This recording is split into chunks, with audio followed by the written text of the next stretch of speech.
guys, what is up? What is up? What is up, everyone? This is Julie here. Welcome to my live stream. Hopefully, I'll get a couple of people to join in. But if I don't, if you have any questions or comments, you can always ask those questions or write your comments during, the replay. Okay.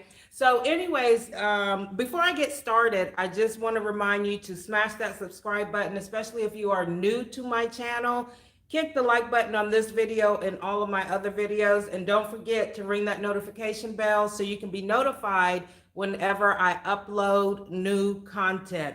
So in this short training video, and this is good for you as a nurse aid student, or even if you're already a CNA, okay? I'm going to talk to you about coding, ADL coding, specifically on, hi, Marie, how can you talk with me? You can talk with me right now, or I will put my email address in the description section below this video once the video processes, okay? But in this video, I'm going to talk to you about ADL coding, specifically with Locomotion, okay? Hey, under the same moon, how are you? And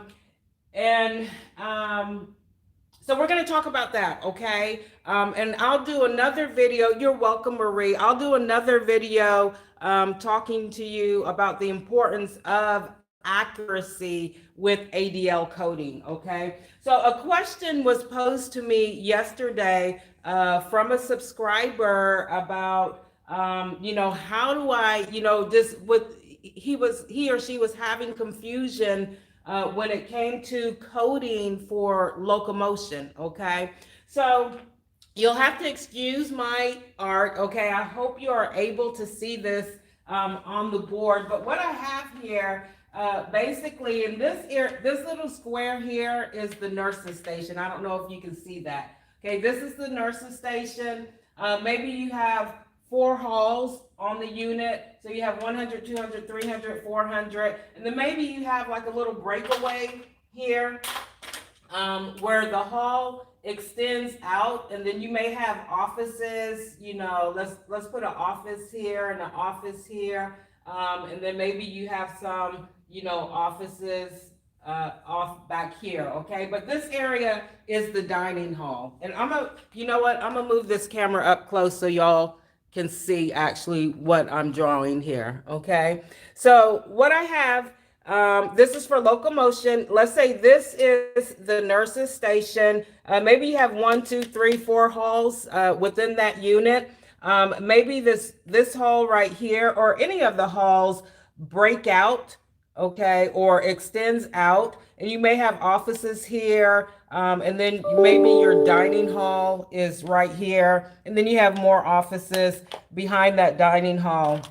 Maybe you even have, I'm sorry guys, community area right here, okay, community area where, your residents get together and, watch TV, watch movies, or do activities. When it comes to Locomotion and determining whether or not a person on the unit or whether they moved around off of the unit. Hi, Rose, how are you? I'm gonna tell you how you can determine this, okay? So this basically is considered the unit, okay, where you have your nurses station and you have your hallways, okay, maybe even that common area. This is the unit, okay? Once you pass the last room, let's say this is room 412, okay? Let's say this is the last room on the hall. Once you pass that last room, this breakaway right here, you are now off of the unit, okay? You are now off of the unit. So if you're traveling from hall 200, or the patient is traveling from hall 200, and they are taking this route down here to get to the dining hall, they have now moved off of the unit. Okay, I hope I'm making sense here. I hope I'm making sense. So your unit is basically comprised of your nurse's station. If your nurse's station is situated on the unit, which hopefully it is, okay, and then all of your halls, and maybe usually there's a community area within the unit. Maybe you have your medication room and all that other good stuff. Okay, so this right here is considered the unit. Once you pass that last room, even though this hallway is it's extending downward into the dining room, as soon as the resident crosses this threshold right here, they are now considered off the unit. Okay, because this area here is the unit. Now, I've seen some nursing homes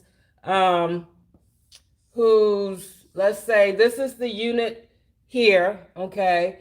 You have a hall here, and maybe, rooms on this side, rooms on this side, and then you have rooms going down this hall. The nurse's station is here, okay? Nurse's station in there, and then their dining area is right here, okay? So if you travel, or the resident travels from this hall here around the nurse's station and into the dining room, then you would code that they had movement on the unit, because the dining hall in this case is on the unit, okay? And then maybe you have a hall going down here, all right? Now let's say the person, I can't get this pen open. I'm sorry, guys, if my camera's wobbly. Let's say the person, this is the threshold here. Okay, so let's say the person comes from out of their room, whichever, way they come out of, or hall. They come out of their room, they go and they eat breakfast, lunch, or dinner here in the dining hall, which is on the unit, okay? They have now transported themselves, or you transported them to the dining hall. This is considered on the unit because the dining hall is within the unit, okay? But this is the threshold right here. So once they cross this threshold, they have now moved off of the unit. So you would code off unit, okay? Once they pass, you just have to figure out in your facility where that threshold is, okay? So you have an on-unit dining hall right here, and then you have an off-unit dining hall, okay? If your facility has more than one floor, okay, and that person, let's say the person has to go to physical therapy. If physical therapy is not within your unit, then you would code the person went off unit. I worked at a facility where the physical therapy was actually on the same unit that housed the residents, okay, and it was within the unit. So whenever they went to physical therapy, and a lot of CNAs I found was coding them as having locomotion off the unit. And I had to do training. No, they're not off of the unit. They're still on the unit. Okay, the physical therapy office was within that unit. Okay, so let's say, you have rooms here, rooms here, rooms here, rooms here. The physical therapy office is right here. Okay, and this is the doorway right here. Okay, so that physical therapy office is on the unit. It's not off the unit. They don't have to cross this threshold right here to get the physical therapy. All they have to do is come from out of their rooms and go straight to physical therapy. Okay, so that's on the unit. Now, physical therapy, let's look at this design, or we can still come here. We can still play around with this design. If physical therapy, if they had their office here, then guess what? They have to cross this threshold right here to get to physical therapy. now they have traveled off of the unit.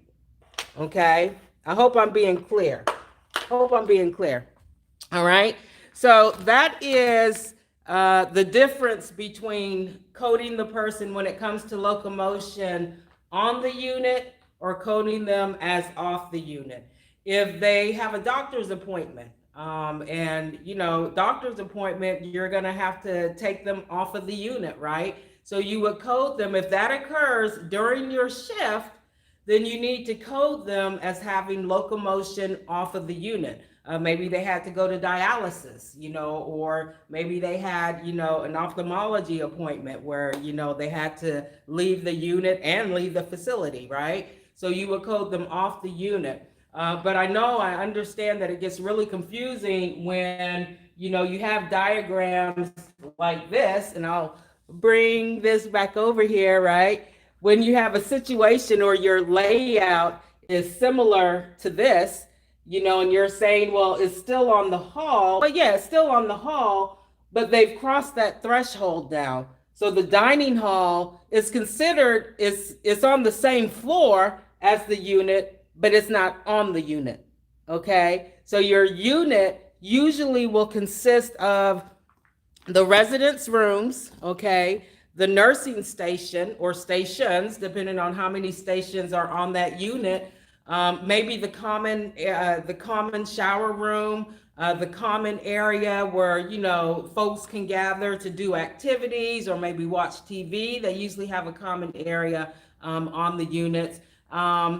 Medication rooms, the nutrition room, your unit supply, or not unit supply, but your supply closets, with that you keep your linen and all your supplies in. All of that is usually on the unit. Okay. You just have to figure out where that threshold is on your unit. Okay. Because once they cross that threshold, they have now moved off of the unit. All right. So hopefully this video explained the question. Okay, it was a really good question, guys. Look, if y'all have any questions, please ask. Okay, if I don't know the answer, I'm gonna find out. Okay, I know I don't know everything. I know a lot, but I don't know everything. Okay, so if you do ask a question and I don't know, I will be honest with you and tell you, oh, I have no clue, right? But I'll find out for you, okay? But those questions that are asked that I do have knowledge of, I will definitely do like a quick super clip to try to explain, because a lot of times it's better explaining verbally or with diagrams instead of me, typing the answer out. And I know for the subscriber that asked this question, I typed, I responded to him with typing, and I'm thinking to myself, man, I hope I didn't like confuse him anymore, because I actually started getting confused when I started reading back my response, right? So hopefully, this coupled with the written response will give you a better idea on when to code locomotion on unit and or locomotion off a unit. Okay, so even if one time, even if that person, let's say the person is trying to elope, okay, which is meaning leaving the facility without staff knowledge, right? And if they're coming down this hall here and they pass this threshold, and then you catch them, right? Let's say the exit door. Let's say this is the exit door here, okay, right before the dining hall, right? That leads to the stairs going downstairs or upstairs. If they leave here and you catch them, or you notice that they're getting ready to leave out of that exit door, they have now moved off of the unit, okay? So for your shift, even though they did that only once during your shift, you have to code locomotion off unit, okay? Because they passed that threshold, okay? I hope I'm making myself clear, folks. I really am. Hey, I'm going to look at these comments real quick. Because I saw a couple pop up. Hi, Marie. Hi, Rose. Hi, Under the Same Moon. Um, I sure don't. I'm not sure. You would actually, for phlebotomy, you would have to like contact. Oh, God, that's a good question. I really don't know who jurisdicts phlebotomist. That is a really good question. It really is. And usually, golly, that's a good question. And I do not see what I tell you. I'm gonna tell y'all the truth. If I don't know something, I'm gonna let you know I don't know. But you know what? I'm gonna try to find out for you. Marie, what state are you in, Marie? If you could tell me what state, and then I can definitely find out. Um, Hey, under the same moon, don't be scared. Don't be scared. You're going to do just fine, okay? How you perform, I will tell you this, how you perform in your classroom is very suggestive of how you are going to perform during testing. So if you are taking your training serious in your classroom, right, and you're performing the skills competently, you're going to do that during training. It's okay to be a little nervous. That's norm. Okay, that's the norm. Because you're going to be under that watchful eye of someone you do not know, someone you've never met. You don't even know what their personality is going to be like. And they're going to be standing there with that clipboard, and they're going to be writing stuff, right? And I always tell my students, man, put it, just put like a 20-foot wall, cement wall, okay? And just, not ignore the NAE, but don't, just act like that NAE is not there, okay? Act like the NAE is not there. Act like you are performing for a nomination for some award, okay? Because really, that's what the skills testing is. You're acting, okay? You're acting. So act like you're, in a screenplay, okay, and you're trying to win a part on a television show or movie, okay. That's how you want to perform, okay. And you see these screenshots, with the actors trying out for certain parts. They're taking these screen roles seriously, when they're auditioning for a certain role in a movie or a TV show. They're taking it seriously. And that's how you have to take it. Okay. Even though it's just kind of sort of like acting, because how you're performing and testing really isn't how you're going to be performing in real life. But the communication that you have with that patient has to, mimic how you would be talking to that person in real life, okay? Because they are looking for that. Okay, trust me. If you go in there and you perform your skills to perfection, if there is such a thing, right? If there is such a thing, I tell my students, don't be perfect, just be competent, right? Don't be perfect, because I don't want you to go in there acting like a robot, right? They don't want to see robotics, okay? They want to see just you being natural, okay, in a natural environment. And no one knows everything. Hello, people. No one knows everything. No one is perfect. All right. So why are you trying to reach for perfection when you're performing your skills? Reach for competency. Okay. Competency is just basically stating you have the know-how on how to perform something, or you have the know-how or the knowledge on how to build something. Okay. That's what competence is. That's what you want to reach for. Okay. So if you know your skills, you're going to do just fine over the moon. Yes, you will. Um, how do I advertise? I advertise in my videos by saying, hit that subscribe button.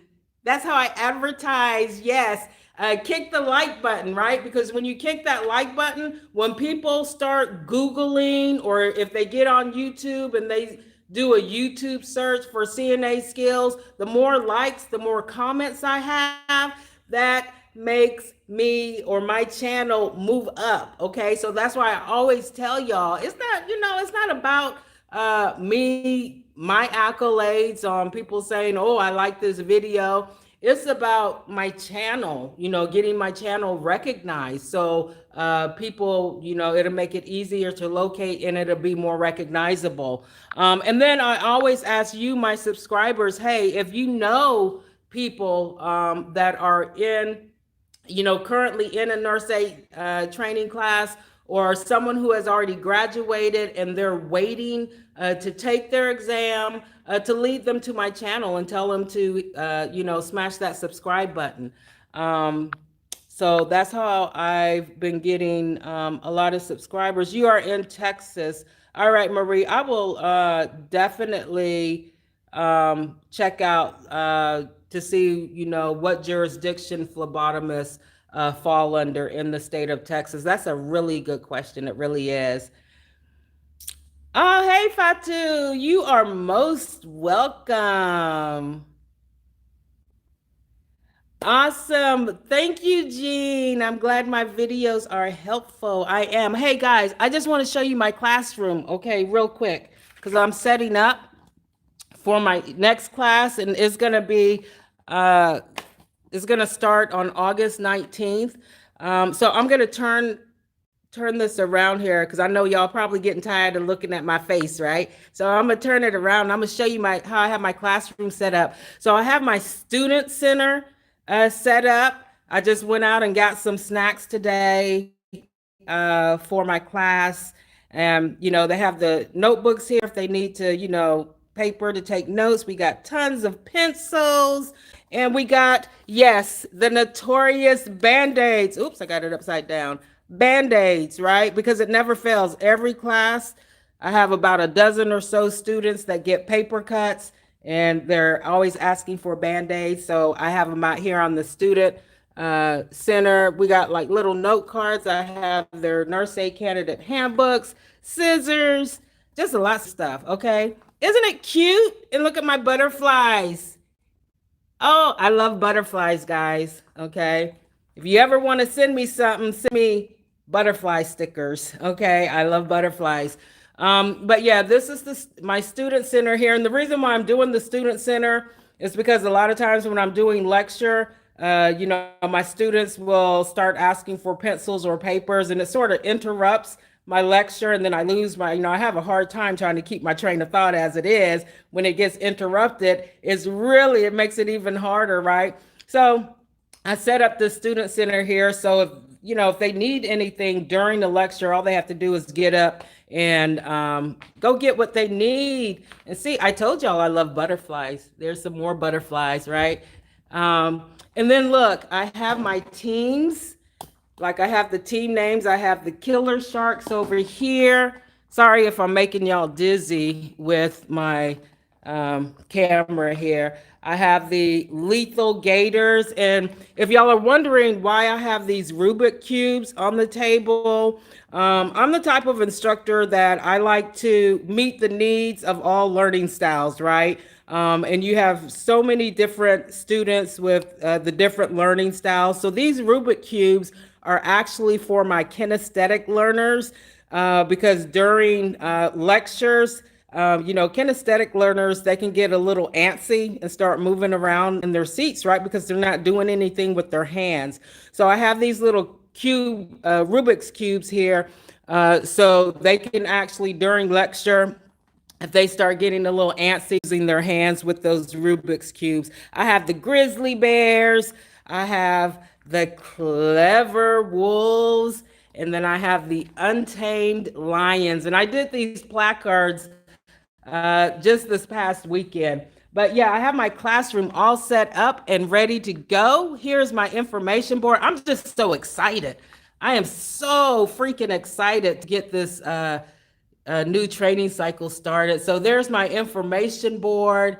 And I already have the goals for the first day. I already have the vocab. And I'm just ready. Let me look at these. Let's see. Oh, thank you, Jean. Hi, Fatu. Yes, I am. I am located in San Antonio. Yes, I'm located in San Antonio, Texas. Um, but yeah, this is my classroom here. Um, very spacious and very set up, and I'm so excited because we're actually going to be getting a mannequin that is more lifelike. It's the simulation, I think it's the Nurse Ann simulator mannequin. So she's going to be able to talk. She's going to be able to breathe. She's going to be, you can feel her pulse, all of her pulses, carotid, brachial, radial, femoral, even pedal pulses. So we're going to be able to do, add in scenarios. So I'm like really excited for this school year to start. Hey guys, I'm going to get ready to go. I'm going to read this last comment. Yes, it is. It is in if you're here in San Antonio, where I'm located exactly, if you've ever heard of the Academy of Creative Education, or ACE, our CTech building, that's Career and Tech building, is on that ACE campus, and we're in building 1. Okay, and you'll see the signs: CTech building 1, CTech building 2, CTech building 3, CTech building 4. We're in, my classroom is in building 1. So if you're in San Antonio and you want to meet me in person, just let me know ahead of time, okay? And I will invite you to come into my classroom, okay? Yeah, I definitely will. All right.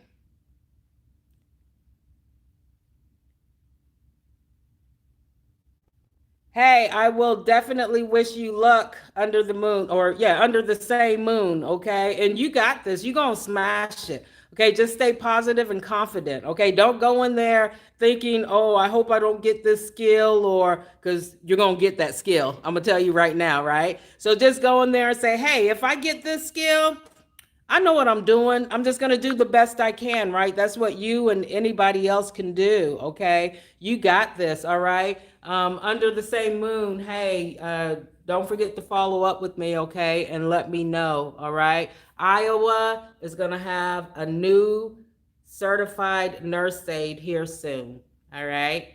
Hey guys, I've got to go, okay? Spread the word about my channel, okay? Also, I have 2 channels. I have the channel for the nurse aid instructor. So if you would like to be, subscribe to that channel, you can go to that channel also and subscribe. A lot of good training videos on there, okay? So if you have any requests, I know I do have a request for the stabilization, when you stabilize the person's legs during the skills ambulation and transferring. I know someone asked for a video for that, and I will do it. I promise. I will do it. It's just that I've had my granddaughter here with me. She should be getting here soon. So it's sort of a little hard for me to actually record, but I will definitely get that done soon. And because the stabilization of the legs for those 2 skills are really important, okay? Because you have to actually be touching that person, okay? Your knees have to be touching their knees. If they're not, you're not going to get credit for that step, okay? So before I leave, as always, okay, smash that subscribe button, kick the like button on this video and all of my other videos. And I don't see no likes lit up. I don't even see 1 thumbs up. And I've had about 7 people join this live stream, and not one of y'all kick that like button. What am I gonna do with y'all? Right? What am I gonna do with y'all? Kick the like button. It ain't gonna hurt you. It is not gonna hurt you to kick that like button, okay? That's how I market this channel, with the like buttons, folks. But hit that notification bell so you can be notified whenever I upload new content also, okay? So I'm going to get ready to go. Again, if you're in the San Antonio area, you want to meet me in person, just give me a heads up. I'll give you the, exact address of the school, and you can come in and visit me and visit my classroom, okay? Just let me know, because I need to let the front office people know I'm expecting visitors, okay? So until then, ciao.